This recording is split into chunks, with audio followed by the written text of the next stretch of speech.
Did it pop up that did you see a recording? It's recording. Okay. Mm-hmm. Yep. I'm using the university's Zoom, and it does not have chat in it. It does have, where is it? Whiteboard, which, if we want to share something, I guess we could do it that way. But in any case, we'll give a go at it. Anybody got anything they want to discuss about education? Yeah, I definitely have a few things, but would be curious to hear from anyone else just because I haven't been here for a few weeks. So if anyone else wants to go first, I'll wait. But if not, I can jump in. Yeah, I haven't been here for weeks. I've been traveling, so I'm just here to listen. Okay. Tom, anything?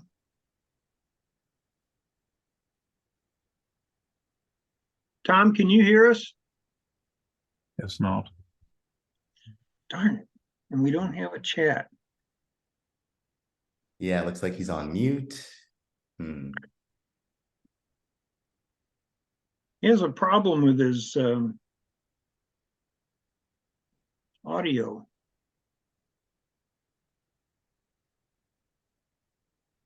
Well, he can listen to the recording. He can listen to the recording. Okay. All right. Shanghai, take it away. Okay, sure. Yeah, I can dive in. I guess first I'm just have a question. I'm curious if there are any updates on the joint initiative within COSI around education. Is that something that's still happening? Is it on hold? Any updates on that front? Well, we probably need to have Gary Smith here for that. I don't know. Okay, cool. Yeah, just was curious. Okay, great. So yeah, I've been busy with school, which has been great. And also working on this systems analysis of Bitcoin. So I will share my screen and just give a high-level overview about what I've been working on and thinking through. And yeah, would love to have any questions. I think in the context of education, I'm imagining that George and I, and maybe Daniel, we can work on a newsletter post that documents my experience applying this process of deep systems analysis and what I've learned, what I like, what I don't like, and then hopefully we can get some critical feedback from other people about the process. So let me share my screen. Oh, I do not have permission to share. Oh, okay, hold on. Let me see.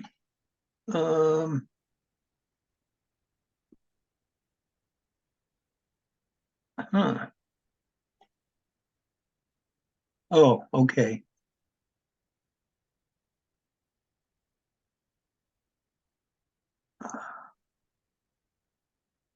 Okay, see if that works.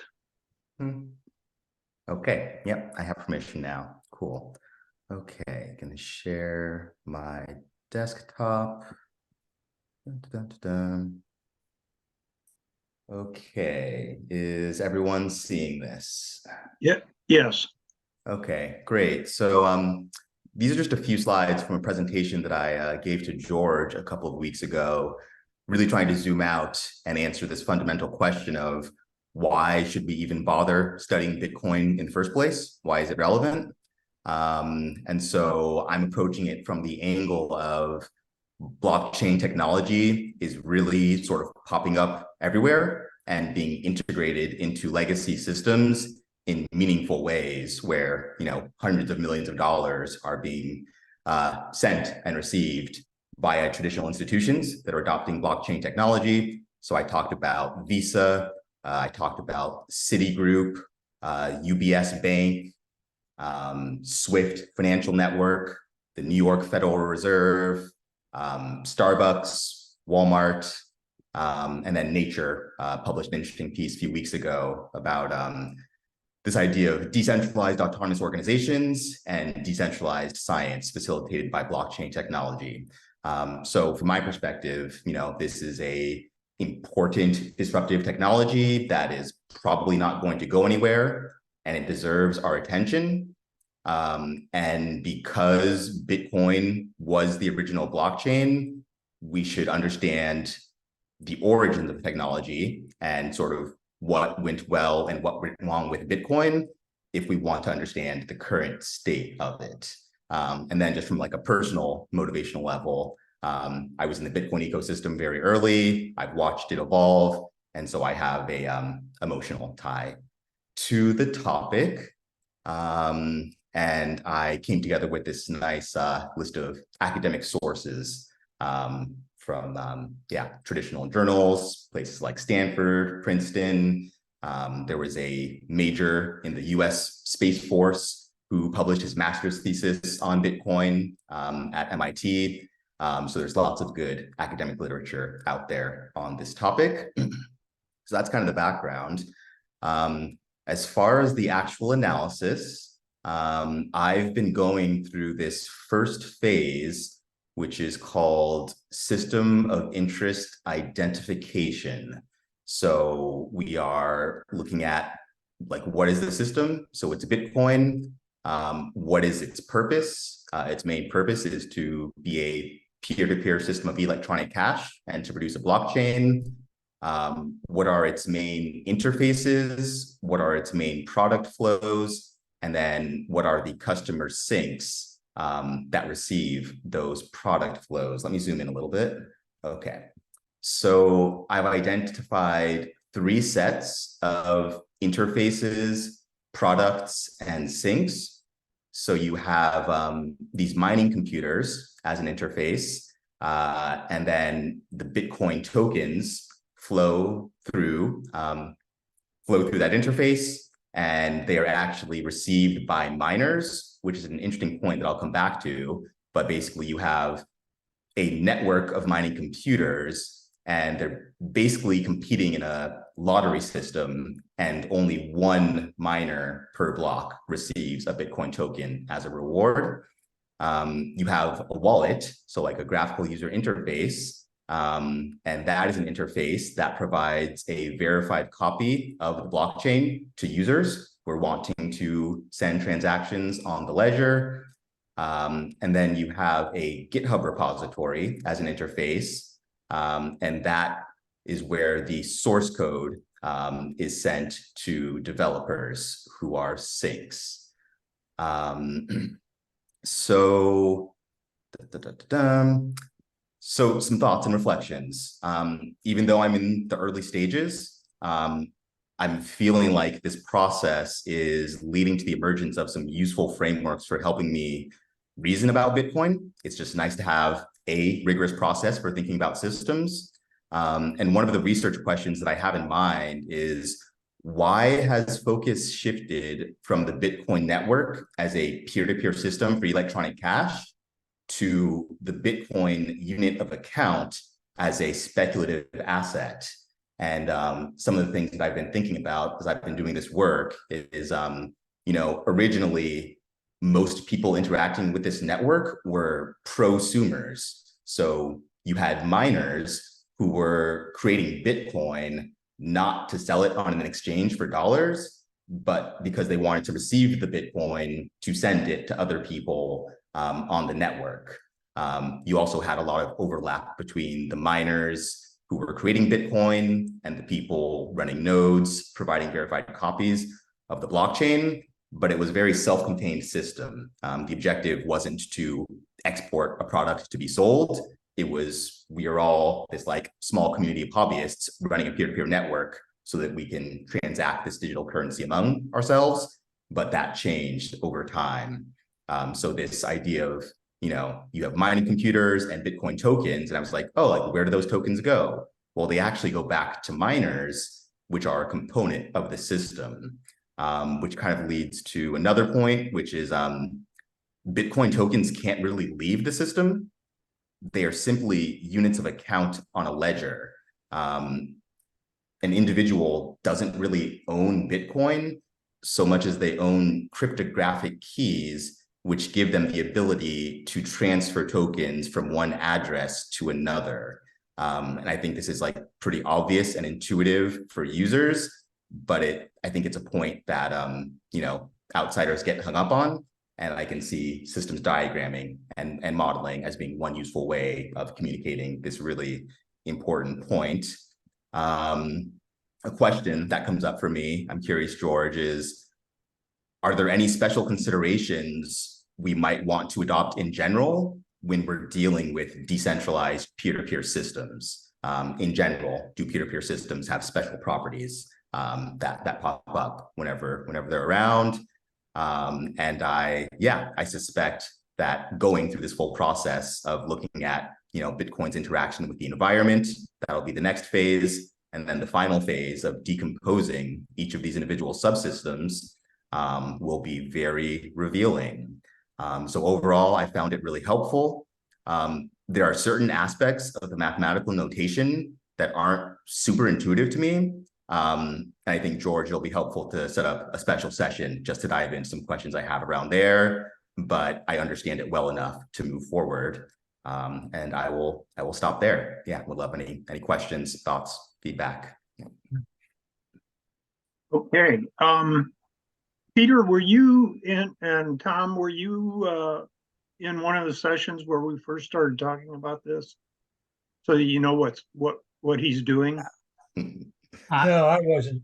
No, I don't think I was, but I mean, I think I've got a sense of what you're doing, and I've been following your writings on Substack, and I'm aware of what you are sort of generally doing, not specifically, and that would be helpful either today or at another time to learn a little bit more about, to sort of review where you are in your motivations in your education, and then the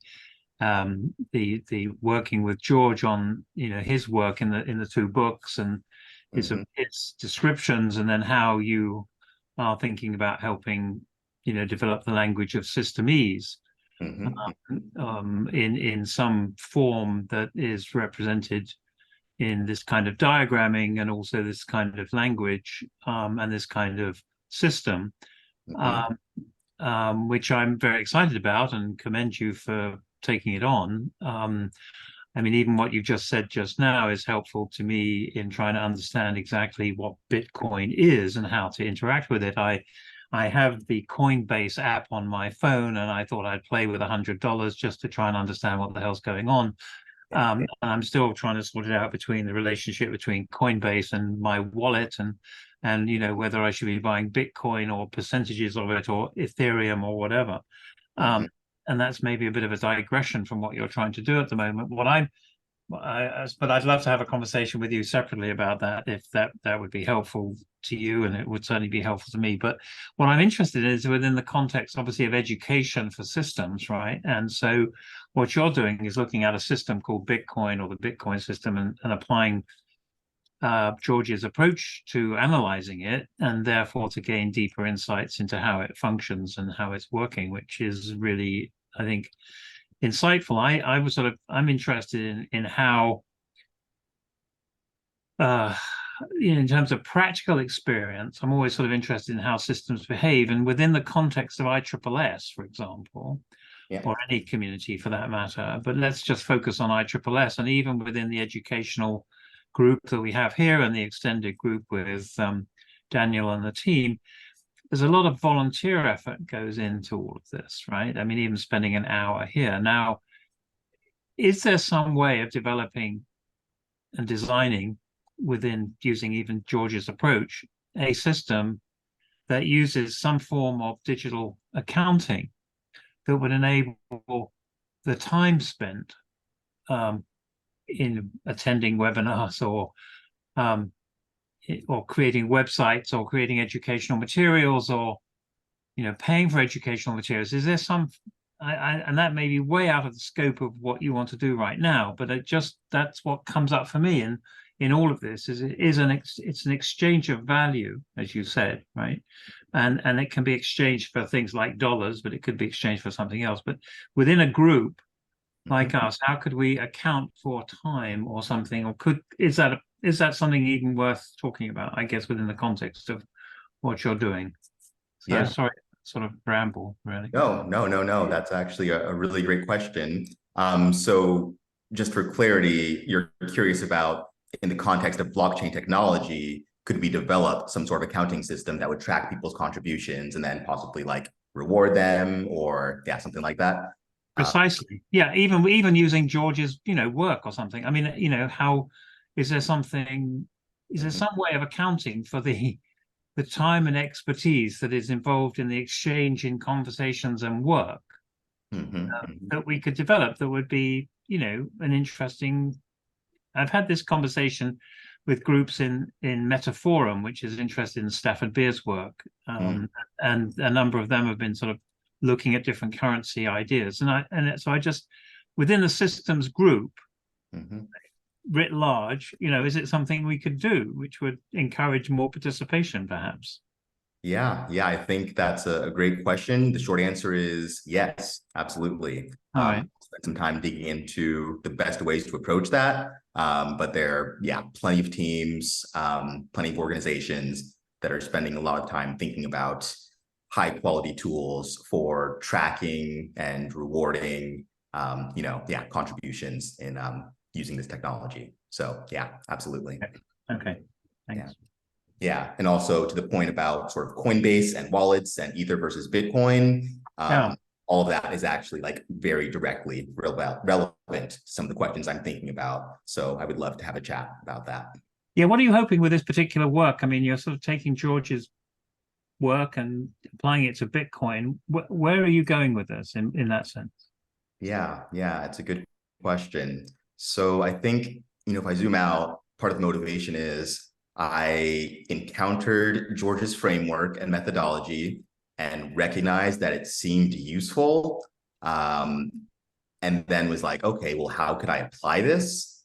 And since blockchains and Bitcoin and Ethereum, those are really the only systems that I've spent a lot of time with in my career. Back in college when I was doing my bachelor's, I studied the brain, I studied governments, but I pretty much stopped studying them deeply once I got out of college.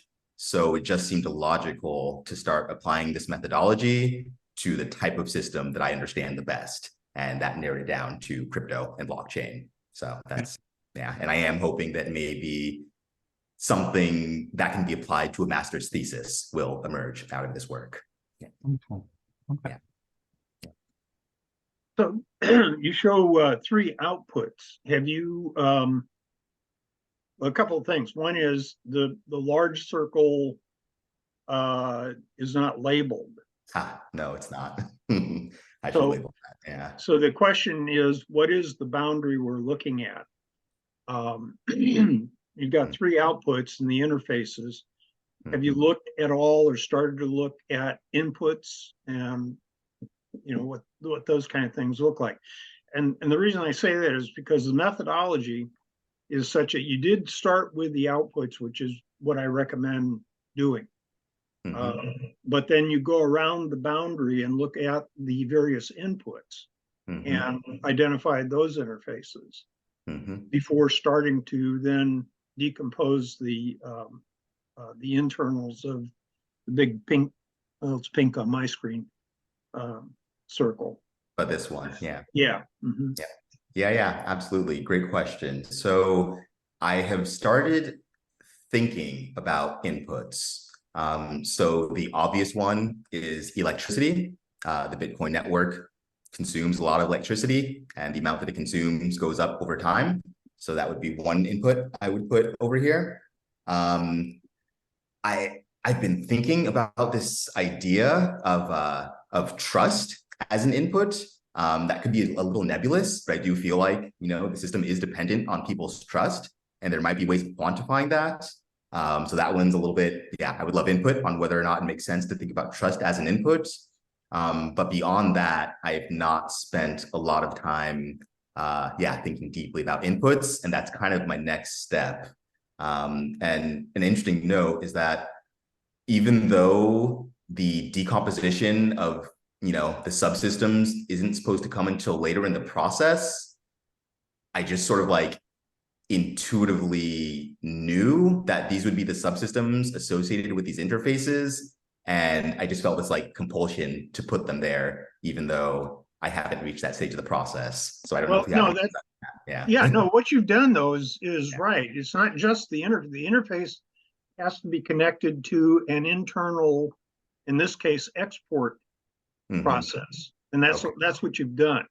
Now Yeah. you've labeled them, and you may find that the labels, you may find there's a slight difference, that the minors, for example, might be more internal, and that what you're looking at the process is the exact software that the miner uses to Mhm. create the I can't quite read it, but in any case, the tokens. Yes. So that will come. That will come. This Okay. is all provisional until you get a really solid handle on all the inputs and outputs, and then you can begin to distribute the functions internally as necessary. Okay, amazing. Yeah. So yeah, electricity is an obvious one. Trust is a question mark. I'm wondering if sort of other currencies, like such as like the US dollar, if those would be considered inputs, like when someone trades a dollar for Bitcoin, is that Bitcoin being, or sorry, does that mean that dollars are being input into the system? I'm not sure. So yeah, I would say inputs will be my focus over the next few days. It's a good question. Yeah. Yeah. Yeah. Yeah. It takes time and just a lot of thought going into Yeah. This isn't automatic. The process Yeah. will guide you, but it's not automatic as to what your choices are. Yeah, I am appreciating it though, because there's so much knowledge that to me is intuitive and implicit. And I've often found it difficult to communicate it to other people. But I feel like going through this rigorous process is giving me artifacts and ways of thinking that will make it easier to communicate some of this implicit knowledge, which I think is, part of your objective. But Right. I'm feeling that happen. Yeah. So general comment is Shanghai is our model student. He's he's in the process of learning not just something about Bitcoin, which he already knows a lot about, but about the systems process. So as you're going through, you're beginning to represent the kind of educational content that we would want to provide. And after you're done, I've got some things I want to show too that are relevant to this. Okay, amazing. I'm trying to think, what else do I have? I think I want to save some of the things around mathematical notation for a separate call. I want to gather my thoughts a little bit more. So yeah, I would say I'm curious to see like if other people, will embark on applying this methodology to systems that they care about, because it would be fun to compare notes. And I think thinking further down the road for myself, the Federal Reserve would actually be a system I would love to study, because I don't deeply understand it. I have a lot of opinions about it, and I think I sort of am like, oh, this is what should be done, but I really don't have a deep understanding about how it works. And so that could be a fun one to take a look at. Yeah. What have you learned so far by doing this? I mean, if you have quite a deep knowledge of Bitcoin, but you're learning George's ways of as described in his book on system science, what have you learned so far? What are the sort of top 3 or 4 things you've learned that you either were surprised about or that you have discovered by doing this? Yeah, that's a good question. I may want to get back to you with a better answer, but I'll give one on the spot, which is, just that, some of these concepts that I feel like I have like felt just by being a part of the system for so long, but I found difficult to communicate. They are becoming easier to communicate about by going through this process. So like this idea of like Bitcoin tokens, not being able to leave the system, to me was just this like assumption, and it's like it makes sense. And I was like, oh, like why do people not understand that like the tokens don't actually leave the network, but going through this process and starting to like break it down and visualize it is helping me reason about ways that I might be able to communicate these ideas. I'm gonna get back to you with a better answer because it's a great question. That's what I have so far. Yeah. Can you hear me? Yes. Yes. I just want to let you know that I'm having technical problems. When I first came in, I had no sound. And I Right. tried a bunch of things and couldn't get it. When I went out and came back in again, I get sound, but only for about 5 minutes, and then it craps out again. I go out and back in and I get it back. So I'm not sure what the problem is, but I just want to let you know. I'm Okay. only hearing half of what's going on. Mm-hmm. All right. Well, we're recording this, so I'm going to send the recording to Daniel, and it'll be available. Yeah. Okay. Actually, one more thought, and then George, you can take it over. Peter, another thing I'm learning about myself is that, I've had a pretty strong math phobia for most of my life, with the exception of statistics, which was pretty intuitive to me. But things like calculus and really just like using math when I didn't need to was a little overwhelming. But I'm finding that I actually can be comfortable with math when I'm applying it to something I care about. So that's more of a personal thing where I'm just finding that having like an application and a reason to use mathematical notation is making it much more accessible and fun for me. So No, I think that's a really important point actually, and probably one to pursue a little bit, because from my education, too many years ago, I hate to think how long ago actually, but let's say 55 years or so. When I was in high school, I too enjoyed probability and statistics, because I think there was sort of constant and immediate application that was self-evident. Yeah. But getting into abstract mathematical equations without the pragmatic or immediate application that was sort of in front of me, and then asking the question about the applications with, unfortunately, the people that were teaching me were more pure mathematics teachers and not sort of engineers or pragmatists in a sense. I found it very difficult, and indeed in every subject matter I found it difficult, because I was always looking to look at the cross-boundary connections and rationales for the various disciplines. And of course, everybody were disciplinary experts. They weren't experts in systems. And so the language of systems immediately gives you that opportunity to do what you just said, which is to say, oh, aha, I can see now why I might want to use that mathematical approach, which has obviously levels of abstraction, but you've got a very practical point. And so the more that we can do, I think, to bring that forward, and even, to work with George on it I'm going to have to go back to his books and look at some of the mathematical bits of it, which I know are in there. And I'm glad you're pursuing it. So that's a sort of way of reinforcing what you just said, I think, from my own personal experience, which is coming at the mathematics after you've got a system description, rather than coming at the mathematics and then going out and trying to find ways, oh, I'm now an expert in this kind of mathematics and now I can apply it. It's a personal approach to, I guess, learning and life. But anyway. Yeah, no, absolutely. That definitely resonates with my experience. I had plenty of friends who were brilliant and they could start with the abstract without worrying about the application. But I got very frustrated. I feel like I was constantly asking why, Exactly.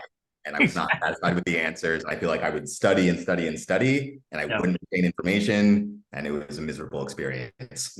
Yeah, it's a sad case that it's still happening, and I wish we could change it. So, I mean, anything we can do within this context, I mean, I would encourage you to document that. And for George, I'd be happy to work with all of you on this topic, because I feel so passionate that it's taken me so long in my life to get to an appreciation of where these connections can add value so quickly once you have, an understanding of system process, basically. Yeah, absolutely. It'll be great to document more of my experience about that and possibly write about it. It's a really great point. Thank you. Yeah. Yeah, one of the reasons I sticking with set theory and graph theory and things like that, Yeah. they have an abstract side, but Yeah. there's a very concrete aspect to it. You've listed 3 components. So the C set already has 3 members, kind of thing. So it really is doesn't take a lot of abstract mathematics to basically understand this, because what it's really boiling down to is the relations between things, Exactly. the identification of the things, and then identifying the relations between them. Mhm. So, and so real quickly, I do see one possible thing dealing with the minors Mhm. inside the circle, and then the minors as a sink. And so we don't have to go into it now, but I think I can help you with identifying minors both as a sink and as an input. And then Okay. that circle on the inside will have the computational Okay. aspect. Amazing. Yeah, So you're when talking we, about yeah, this when over we, here. huh? Sorry, are you talking about this over here? Can you see my Yeah. screen? Yeah. Okay. Yeah. Cool. So when we get together one-on-one, I can sort of offer some ideas about how to handle that. Great. Thank you. All right. I will stop sharing. And yeah, thank you for all the feedback and questions. This was good. And so this is all to, screen was it? Huh.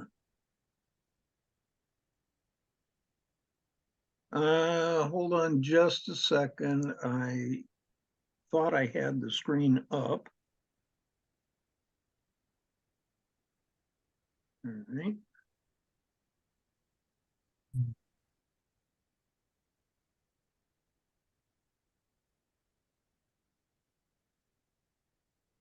Ah, there it is. Okay. I have too many screens open. Can you see that? Mhm. Yep. Yeah. All right, so this is along the same lines. What I'm doing is been slowed down because I've got a couple of paper obligations to fulfill. Is try to come up with several model examples. And so in the this particular one has to do with a I call it a chair manufacturer. It could be any manufacturer, but basically, let's see what's this one.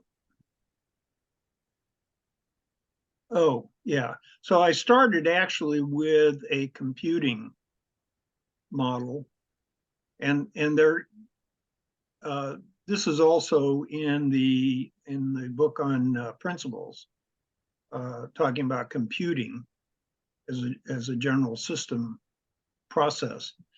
But this one will look at a real live manufacturing. And so you can kind of see the way I'm going about diagramming these things. You got multiple customers. You've got a couple of waste. This is a flow of waste out to various. One of them is what do you call it? Not side product, a Byproduct? byproduct. Thanks. I knew it was something like that. And then also showing the suppliers inputting. These are the sources, and inputting the wood, glue, fabric, almost anything else that comes into it. And then looking at other inputs having to do with the labor inputs, natural gas, and so on. So basically, you can see these are the energy flows. You can see that it could get to be quite complex. And what I'm trying to show with these 3 or 4 figures is that you can, this remains constant, and all you're doing is looking at the environment and trying to get everything into it, but not have it be so messy. This is kind of messy, and it's hard to hard to really keep track of everything. So by having these separate, here's a material flow, here's an energy flow, and message flows.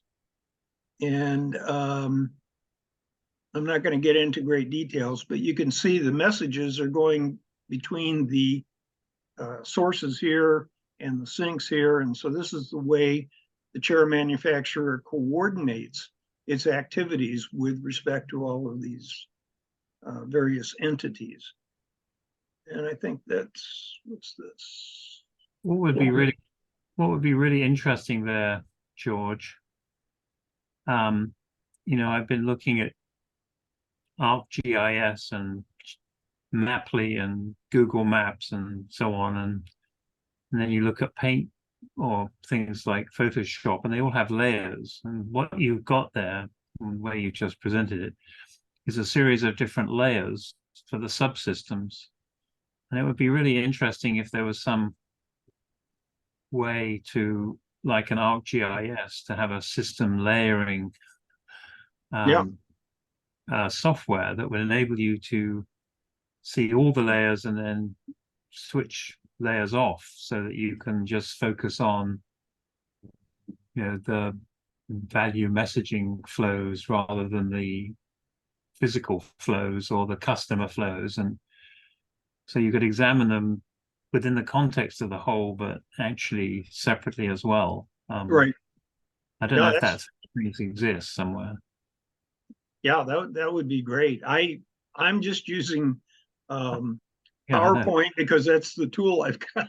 Yeah, no, I know. I remember. I'm just thinking it would be really interesting if there was some kind of program that we could all kind of share that would enable Shanghai to put his diagrams in. You know, when you talk about the different, I mean, you talked about a trust system or you talked about a token system, you know, part of the Bitcoin system. And then even the discussion about when you had that circle up there, Shanghai, what the boundary was of that circle and why you, I mean, you could, anyway, I'm just riffing off the top of my head, and it would just be really helpful to have that capability. It's some shared platform. I don't know what that would be. Yeah, that would be nice. I'm imagining a toggle where you could just like click a little checkbox and it would switch like the layer that you're observing. Yeah, even on Google Maps, you know, you can do it from sort of satellite to map to night to a whole bunch of different layers. Well, that'd be really cool. Yeah, I had imagined the front end of this thing would have this kind of visual presentation with a drag and drop. You know, you just pull these things in and it automatically knows if you say this is a sink, it knows to put it on the right side and draw an arrow and all that kind of stuff. And then, like you say, it would be really nice to be able to see these flows as in different layers of the visualization. Well, you know, I don't know if Tom's got some perspective on this, because obviously Tom's been modeling names and people and books and theories and things, and you've got a modeling language there. But I'm just thinking about, you know, other modeling languages that might even be receptive to this, where you could build your own keying system in the way that you've got their colored diagrams and different icons for different processes. So that you would actually come up with a sort of systems process language that could be used in some mapping way, that might even be an integration of what you're doing and what Len Troncali's done. You know, there might be an interesting kind of marriage or coexistence between your works, basically. I mean, I'm also thinking of James Greer Miller's work in terms of subsystems and how that fits in with all of this. Anyway, yeah, really. My idea has always been a quote level model, a model where you have different levels of abstraction and detail.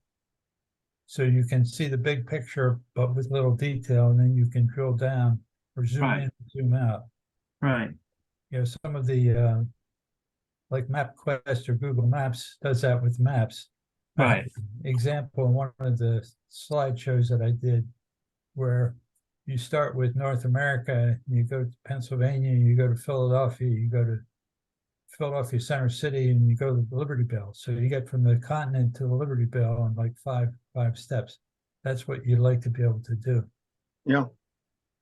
No, I agree. All of there's so many examples of visualization and management tools that could be brought to bear on this.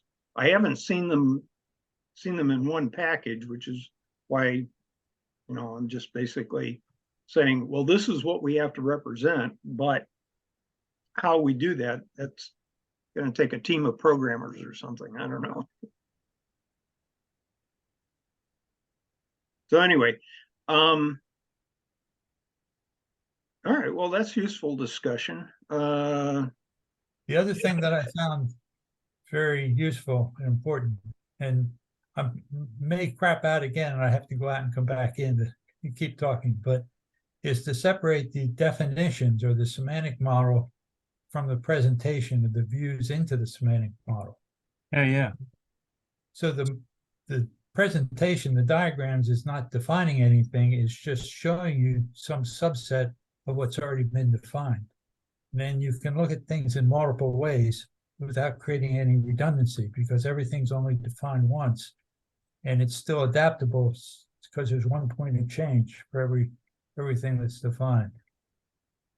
And I mean, that would be the case, for example. I mean, you might take, I don't know, let's just take the landfill because it's in the front of my eyes, but, the process of waste, and you could look at that from using George's language, or you could use, a landfill is a landfill, but then how the system, how you describe the relationship between the chair manufacturer and the landfill, using George's language and approach versus then Troncale's approach, for example. They may be similar, they may be the same, they may be different, but it would lead to other insights based on the approach that's being taken. And you could even have then a mathematical kind of representation as well. I mean, to go on from there, whether it be the volume or the frequency or the dollar value, or I don't know, or some kind of sustainability accounting measure of some kind. I don't know. Yeah, it's be nice if one had lots of money and programmers that could come and make it for us. Yeah. Anyway. all right, well, let's see. Where is my, stop. There we go. We lost Tom. Yeah, so I've got some biological models. I showed a slide of the ribosome as a kind of production plant. Similarities and differences between myself or my approach language to Len Troncale's. Len's idea of system process theory is very similar to some things that I've done, but then there are some major differences. Yeah. He's basically trying to figure out everything that is in his mind a process, whereas I'm identifying very specific, what I call work processes, which are the little circles that go inside the big circle. That's things that actually transform matter and energy and messages. Yeah. So, No, I mean, I think there's definitely, what I found exciting, I think, really, both of your work is that they have compatibilities. As you say, there are similarities and differences. And some may be compatible and some not compatible, and some may be agreeable and some may be disagreeable, and some may be conflicting and others may be reinforcing. that could be helpful in our deeper understanding of systems across all realms of inquiry. Yeah. Anyway. Well, we tried years ago. It's been several years now. We had set up a Saturday discussion group that Glenn was participating in. Yeah, no, I know. Oh, you heard about it? Well, no, yeah, I yes, I sort of was on the edges of it. Yeah, He was pretty insistent that there was one right way. Well, unfortunately, that's the case. You know, that is the issue that we confront.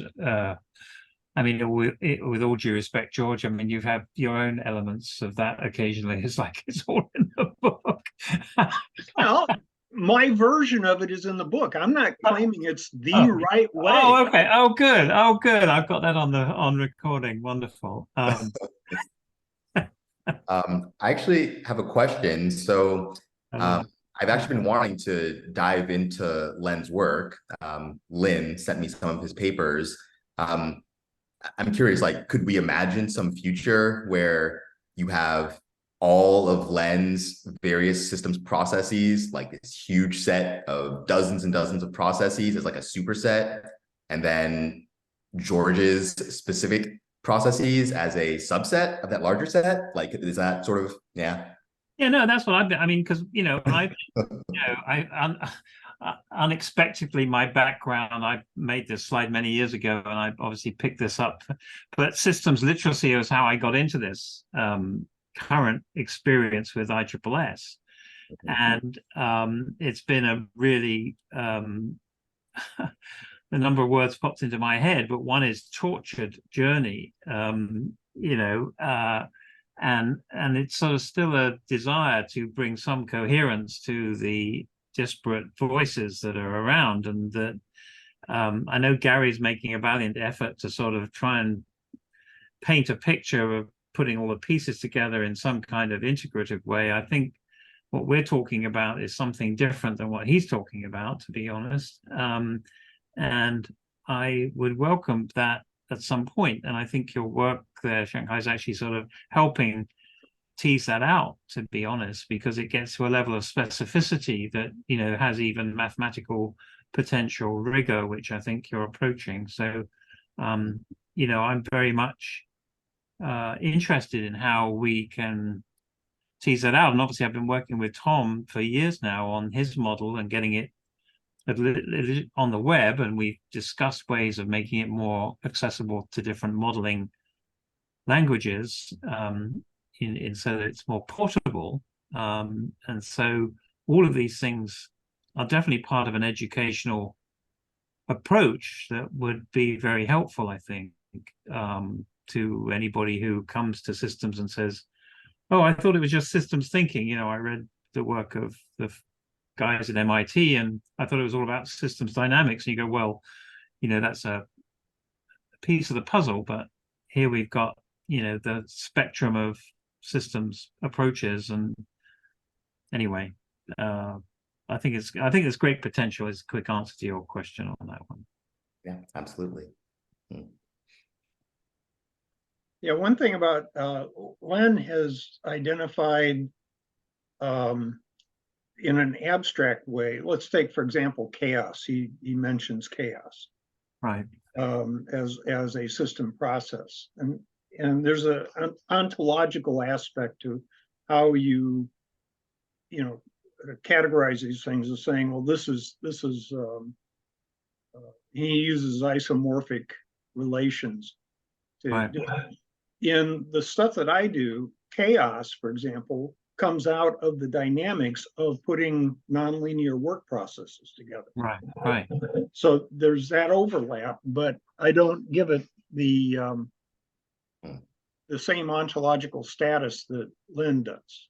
Yeah, I think that's absolutely right. But I mean, just by having these discussions and presenting them in the way that Shanghai is doing and so on, I think helps to illuminate where there is a sort of, I'm thinking of Venn diagrams, where there's an overlap and where there's not an overlap, and where there's ontological agreement and ontological difference, and the implications for that, which I think are personally quite exciting if I had another lifetime to sort of explored. I think the question is how to practically make it useful, you know, over the next couple of years that we can spend on this. That's the point I want to get to, so that, you know, I can say here's systems literacy, here's some processes and approaches, and you can go off and use them to help understand, model, design, you know, describe everything from, I don't know, a quantum experience to looking up at the stars and thinking about how the universe works. Absolutely. George, I'm curious, and this is kind of going to your point, Peter. Curious, what is your intention or goal with these, like the things you were showing in your presentation, like the various examples of systems? Are you hoping to create educational content based on that? And are you representing them in a knowledge-based format as well? Because I feel like that would be really useful.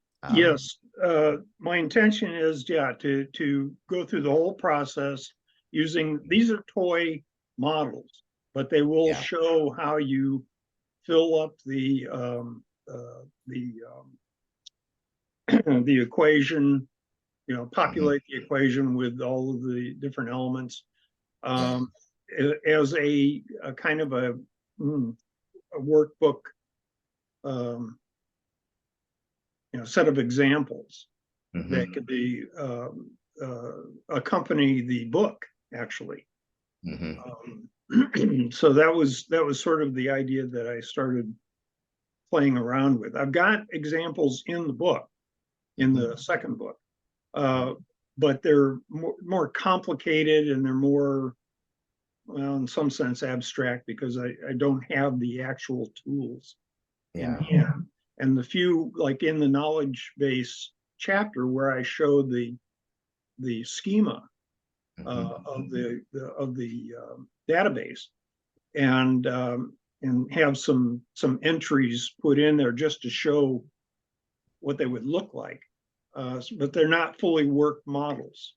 So the idea here was to have some fully worked models to demonstrate how you would go about doing this, and then adding your Bitcoin to that whole thing, because there's a more seemingly abstract kind of system, and yet I think what you're going to end up doing is demonstrating, well, it's quite physical. It's computational, but it's quite physical.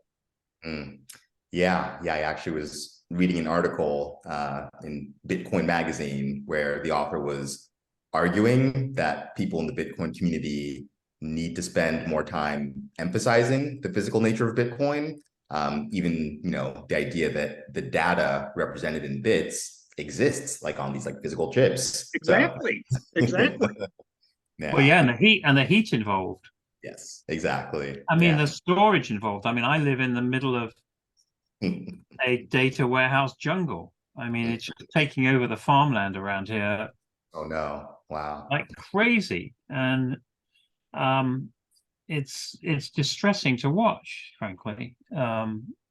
So I just wonder about, you know, there is a physicality to it. So that's sort of something to bear in mind, I guess. It is, absolutely. I mean, I know I'm aware that, you know, in the early days, it was just people mining Bitcoin on their laptops at homes, and there weren't these huge mining farms. I don't think that anyone predicted that would become this huge industry with giant data centers. And I also find it distressing in many ways. So definitely something to consider. Yeah. Well, I wonder if there's an approach.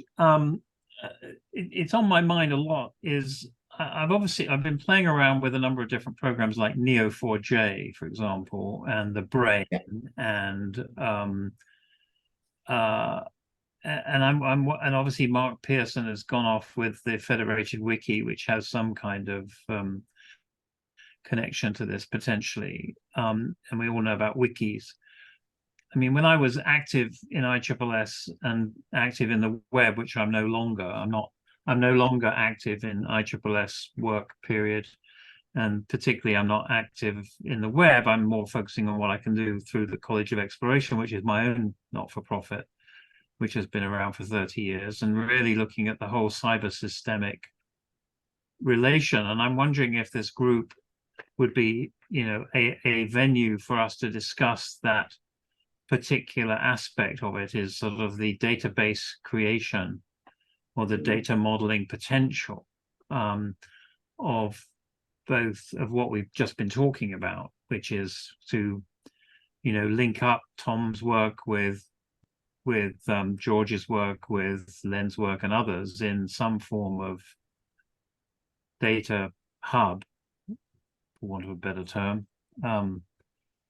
that would enable us to work more quickly with the resources. Or, I know that George gave sort of advanced copies of the pre-book in PDF, but the ability to quickly access things on the web in a way that helps learning is something. And even going back to what we were just talking about, showing how some people like practical examples and what need to go from answering the question why, and some people like to go from the abstract, I'm here to learn the pure aspect, and then go from there. So it's not as if there's one learning approach to take to this. And so the more diversity you can have in the access to the materials, I think could be helpful. And I would love, that's my dream, really. I've been playing around with it specifically for ocean. And if there's I could potentially sort of mirror an aspect of the ocean using your approach or George's approach and what you're doing to sort of do an analysis of even ocean literacy, which the definition of ocean literacy is an understanding of the ocean's influence on you and your influence on the ocean. I'm sort of tempted to talk some more about that with you, George and Shanghai, about, how could you develop the model and how could that help make a link to educational resources, not only about systems, but also the ocean and sort of the interplay of the understanding. And it's a bit like you're doing, Shanghai. You're building the system of your understanding of Bitcoin using George's work, but it gives you insights into how Bitcoin is. And so someone coming new to Bitcoin, like me, for example, could say, oh, okay, let me learn more about miners and sinks and wallets and so on, and then understand how that all relates in the system based on what we're talking about. Would be perhaps an educational approach that could be built off your work as you go along. Even you're drawing those maps. I set up an account with Mark on Opplan, which is a modeling system out of Israel, and they give free accounts for not-for-profit. So I do have some account, but it does enable you to do a form of modeling. I'm just wondering if that might be a place to, I don't know, I'm looking for a place that we might collectively share your journeys and create other journeys, right, using this approach. I'm just thinking off the top of my head here, but it would be a way of operationalizing George's book in an educational way for people to have access to.